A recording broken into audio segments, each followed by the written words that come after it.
আসসালামু আলাইকুম সবাইকে। এইচএসসি 25 ব্যাচ পরীক্ষা যখন একদম লাস্ট টাইমে আসে, তখন বিশেষ করে যারা আমরা খারাপ স্টুডেন্ট আছি কিংবা মানে কোনো রকম প্রস্তুতি বা কিছুই পড়ি নাই, এই টাইপের পাবলিকের মাথায় একটা চিকন বুদ্ধি ঘুরে।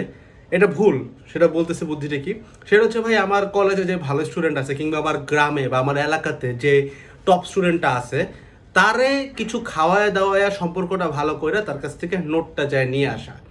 তো এটা খুব বাজে একটা ডিসিশন। রিজনটা কি আমি এই ভিডিওটাতে ব্যাখ্যা করবো এবং তোমার কি করা উচিত সেটাও বলবো। দেখো, তুমি জানো যে সে ভালো স্টুডেন্ট মানে ভালো রেজাল্ট করে, দ্যাটস সে ভালো স্টুডেন্ট, ঠিক আছে, কিন্তু তার নোট পড়ে কি তোমার কোনো কাজে আসবে? সত্যি কথা হইতেছে, নোট পড়ে কখনো কাজে আসে না। আমি মৃধা, আমি নটরডেম কলেজে চান্স পাইছিলাম আলহামদুলিল্লাহ, অ্যান্ড দেন আমি বুয়েটেও পড়াশোনা করছি এবং আমার একাডেমিক লাইফে প্রত্যেকটা পাবলিক এক্সামে কিন্তু স্কলারশিপ আছে। পিএসসি জেএসসিতে ট্যালেন্ট পুল ছিল, এসএসসিতে স্কলারশিপ ছিল, তো ছিল। তো আমার এরকম কিছু রেকর্ডস আছে, মানে এটা খুব বড় সড়ো রেকর্ড এমন কিছু না, খুব স্বাভাবিক ব্যাপার, বাট হয়তো তুমি তোমার জায়গায় দ্বারা এগুলো স্বপ্ন দেখো। তো আমি তোমাকে একটা সত্যি কথা বলি, আমি আমার ক্লাস 9-এ বা ক্লাস 8-এ যেসব জায়গাতে আমি স্কলারশিপ পর্যন্ত পাইছি, ওইখানে বিভিন্ন প্রকারের তোমার অলিম্পিয়াডে আমি অংশগ্রহণ করছি, করি নাই যে তা কিন্তু না। আমার এক্সট্রা কো কারিকুলার অ্যাক্টিভিটিস খুব কম ছিল, বাট আমি করছি। এবং তুমি বিশ্বাস করতে পারবে না, তুমি বলবা যে ভাই বুয়েটে পড়ে তার মানে অবভিয়াসলি ওইখানে টপ টপ করা, বাট কাহিনী হচ্ছে ওইখানে আমি র্যাঙ্কেও ঢুকতে পারতাম না। তো এটার রিজনটা কি জানো? এই রিজনটা আমি পরবর্তীতে ক্র্যাক করতে পারছিলাম দেখে আমি বিভিন্ন কম্পিটিটিভ এক্সামে তারপর থেকে ভালো করা শুরু করি। রিজনটা হচ্ছে ভাই নোট করা শেখা, মানে পরীক্ষার আগের রাতে কি পড়বো এই জিনিসটা গুছাইতে পারা। এইটা একটা স্টুডেন্টের ইয়ার ফাইনাল হইতে পারে, কুইজ এক্সাম হইতে পারে, এটা তার বোর্ড এক্সাম হইতে পারে, অ্যাডমিশন হইতে পারে, বুয়েট লেভেলের এক্সামও হইতে পারে। এক্সাম যত সিভিয়ার হবে, নোট করার পাওয়ারটা তোমার তত বেশি ভালো থাকা লাগবে, তাহলেই তোমার আউটপুট ওই লেভেলে আসবে। একটু এক্সপ্লেন করার ট্রাই করি।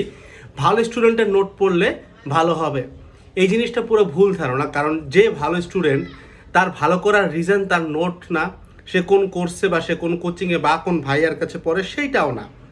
বাস্তবতা হচ্ছে আমাদের দেশে যাদেরকে ভালো স্টুডেন্ট ধরি, তাদের কোনো সোশ্যাল লাইফ থাকে না। তারা ক্রিকেট খেলে না, ফুটবল খেলে না, বন্ধু বান্ধব নাই, কিচ্ছু নাই। সবসময় বেঞ্চে শুরুতে যেয়ে বসবে, টিচারের লেকচার কালেক্ট করবে এবং সারা দিন 24 ঘন্টার মধ্যে সে 25 ঘন্টা পড়াশোনা করে। তো যারা হইতেছে আমরা, যেমন আমার ক্যাটাগরি যেরকম ছিল, যে আমি আমার কলেজের ব্রেকে ধুমায় ফুটবল খেলছি, বিকালে ক্রিকেট খেলছি, ফুটবল খেলছি, জিম করছি, কলেজ লাইফে অনেক কিছু করছি। মানে মেইন কথা হচ্ছে আমি এক্সট্রা কারিকুলার অ্যাক্টিভিটিসে না থাকলে, আমি জানি না খেলাধুলা কি এক্সট্রা কারিকুলার কিনা, আমার মাথায় এক্সট্রা কারিকুলার বলতে ক্লাবিং বোঝায়, বাট আমি ক্লাবিং করি নাই।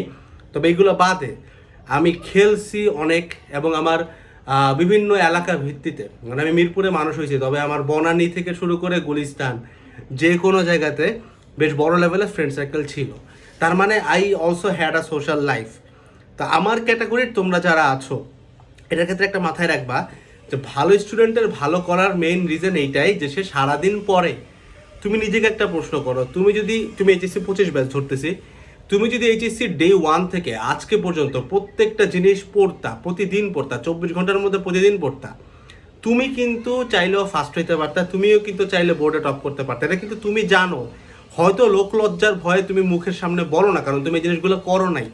দ্যাটস ওয়াই তোমাকে সমাজ খারাপ স্টুডেন্ট বলে বা তোমাকে ব্যাক বেঞ্চার বলে। বাট প্রত্যেকটা ব্যাক বেঞ্চার যদি সামনের বেঞ্চে বসে পড়াশোনা করতো, সেও কিন্তু টপার হইতে পারতো। এটা কিন্তু অ্যাবনর্মাল কোনো ম্যাট্রিক্স না যেটা ক্র্যাক করা লাগে। তবে সামনে তোমাকে আমি যে জিনিসটা বলবো সেটা হচ্ছে অ্যাবনর্মাল। জিনিসটা কি একটু বুঝো। এইটুকু আশা করি ক্লিয়ার যে ভালো স্টুডেন্টের নোট, ভালো স্টুডেন্টের পা ধোয়া পানি, ভালো স্টুডেন্টের কোনো কিছু খাইলে তোমার কোনো চেঞ্জ আসবে না। কারণ ওর একটা পাওয়ার, সেটা হচ্ছে ও সারাদিন পড়ছে। মানে ইমাজিন করো, তোমার একটা বন্ধুর প্রচুর টাকা, প্রচুর সম্পত্তি, আর তোমার কিছুই নেই ধরো। এখন ওর মতো হইতে চাও তুমি, বাট কাহিনী হচ্ছে ওর বাপ হচ্ছে মেলা টাকার মালিক। এখন তুমি কি চাইলে তোমার বাপকে অনেক মেলা টাকার মালিক বানাতে পারবা? এটা তো তোমার হাতে নাই। ইউ হ্যাভ দ্য অপশন, তাই না? বাপকে বড়লোক করতে না পারা মানে কি? আমাকে ওই ভালো স্টুডেন্টের লাইনে এখন যে লাভ নেই, কারণ সে জন্মের শুরু থেকে বাপের টাকা পায় আসছে। আমার বয়স এখন 18, 19, 20, এই পয়েন্টে যে আমার কাছে নাই, তো আমি হুট করে পাওয়ার চান্স নাই। তখন আমাকে কি করতে হবে? আমাকে ম্যাট্রিক্সটা ব্রেক করার জন্য আমার মতো করে ইনকাম করা শিখতে হবে after I get in to the varsity, তাই না? তো এই জিনিসটা যেমন সত্য, ঠিক একইভাবে এই সারা বছর তুমি পড়ো নাই, হোয়ার ভালো স্টুডেন্ট সারা বছর পড়ছে, ওর নোট এখন নিয়ে তোমার কোনো কাজে আসবে না, কোনো কাজ আসবে না। তোমাকে ডিফারেন্ট একটা ওয়েতে আগাইতে হবে। এবং তুমি জানলে অবাক হবা, ভালো স্টুডেন্টরা, আমি বারবার বলতেছি, ভালো স্টুডেন্টরা অনেক ক্ষেত্রে অনেক বেশি ডাম্ব হয়।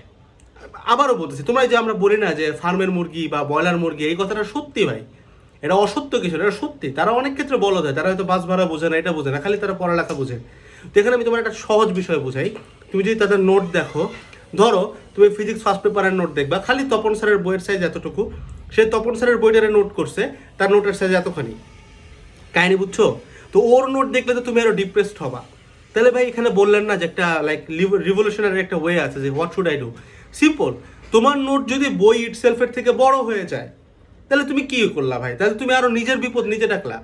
ধরো তুমি আজ থেকে 1 মাস পড়াশোনা করলা, করার পরে তুমি নোট বানাইলা, বই ছিল এতটুকু, তোমার নোট হয়ে গেছে এতটুকু।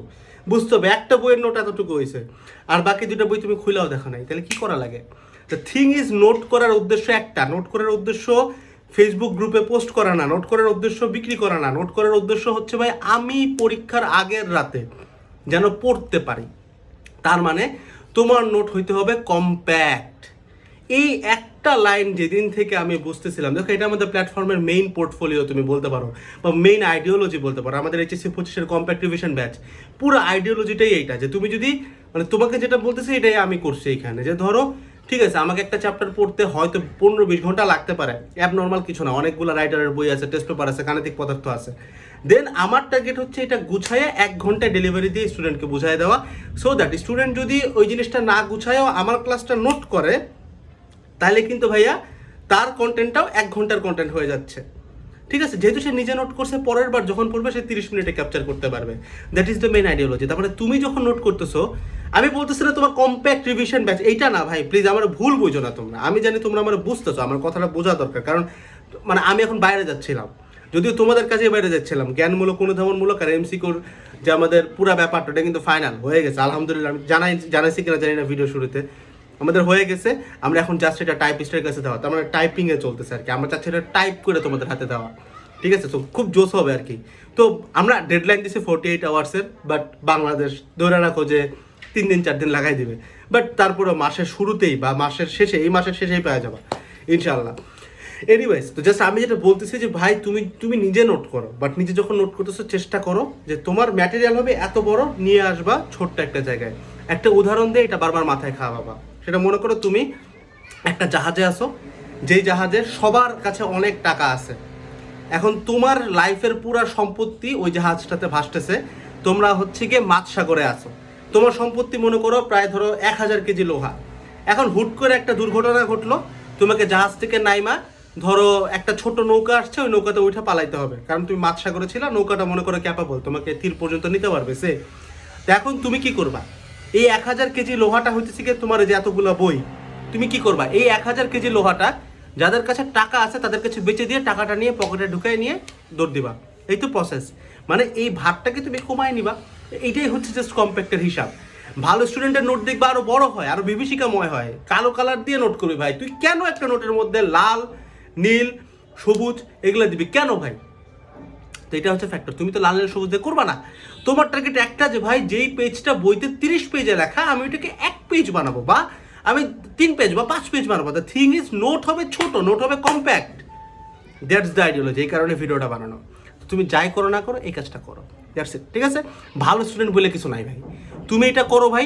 ও সারা বছর পরে যা করছে তুমি সেম কাজ করতে পারবা, জাস্ট নোটটা ছোট করে। কারণ ও তো পরীক্ষার আগের রাতে, ধরলাম ও প্রতিদিন 25 ঘন্টা পড়ে, পরীক্ষার আগের রাত তো 24 ঘন্টা, তাই না? তো পসিবল তো না, তো ও তো গুছিয়ে আসতে পারবে না, তুমি গুছাইতে পারবা। তখনই দেখবা যে কিছু জাহরো পোলাপান থাকে না, যে তোমার সাথে ফুটবল খেলে বেড়াইছে, পড়া নাই, কিন্তু পরীক্ষায় যায় কোপ দেয়, ও সেম এক্স্যাক্টলি এই কাজটা করে। এবং ওরা খালি কোপ দেয়, ওরা ভালো স্টুডেন্টরা টপকায়। আমি যখন পড়তাম, আমার এনডিসিতে যে সেকেন্ড বয় ছিল, শালা আমার থেকে ভালো ফুটবল খেলতো, আমার থেকে ভালো ক্রিকেট খেলতো, এনডিসিতে আবার সেকেন্ড হইতো। আবার যে মনে করো তোমার এরকম অনেক আছে, সারাদিন পড়ে টইরা কিছুই করতে পারতেছে না, ও অনেক কম পড়ে এটা করতো। থিং ইজ, ওর নোট যখন আমি দেখতাম ভাই, লিটারালি আমরা এত মোটা মোটা 4টা বই পড়ি, ওর নোট হচ্ছে 4 পেজের।